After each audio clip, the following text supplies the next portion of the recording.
Let's talk about the number one herb to avoid if you have high blood pressure. This could be dangerous if you don't know about it. Before I write it down, can you guess what it is? If you consume too much of it, which a lot of people do, you will start holding sodium like crazy, and you will also release a lot of potassium.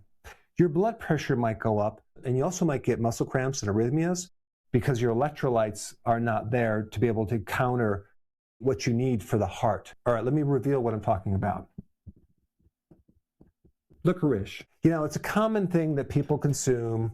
They consume it in a tea, they consume it as candy. But most people take licorice root for their adrenals, especially if they're going through stress.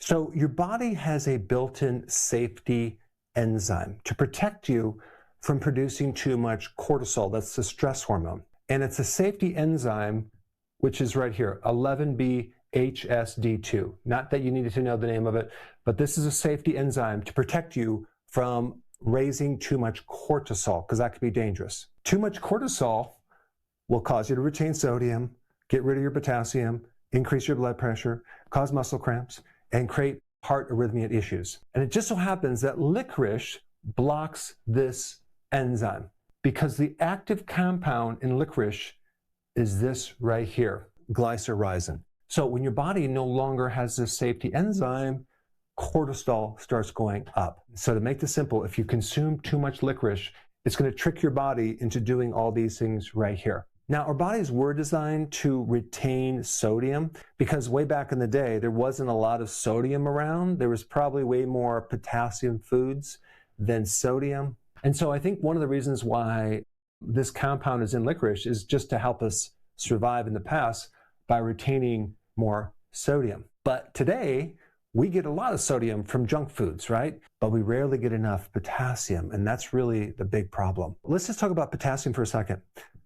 There are reports that show that 98% of the population just does not get enough potassium. That's literally almost 100% because we need 4,700 milligrams.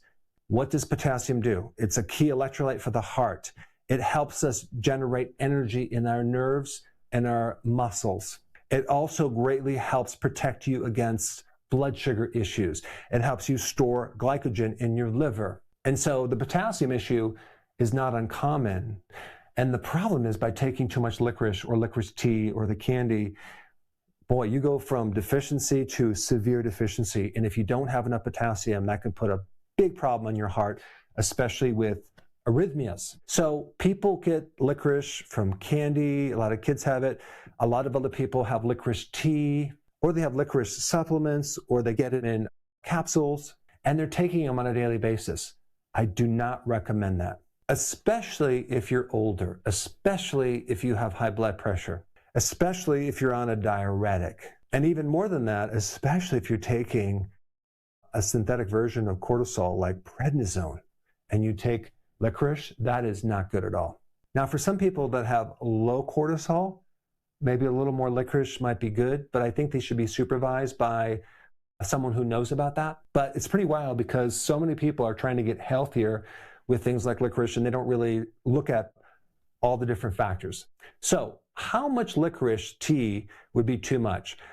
If you consume over 2 cups of licorice tea every single day, that could be enough to start shifting the electrolyte balance, okay?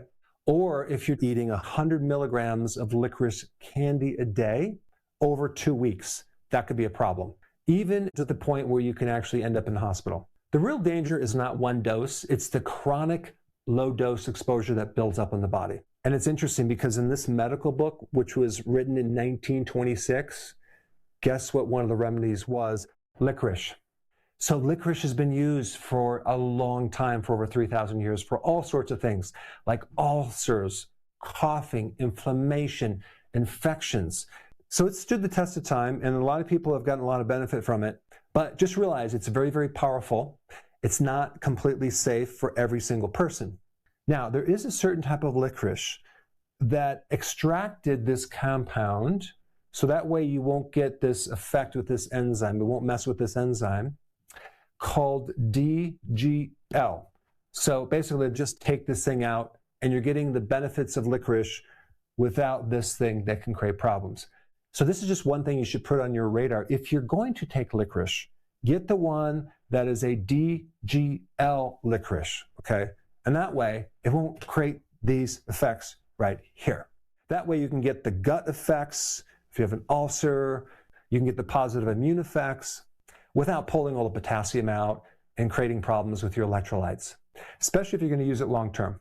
I mean, licorice is interesting because it could mimic the signs of adrenal tumors and hormone disorders because it can create this thing right here. It's called pseudo-aldosteronism, which basically it's kind of a false increase of aldosterone coming from this.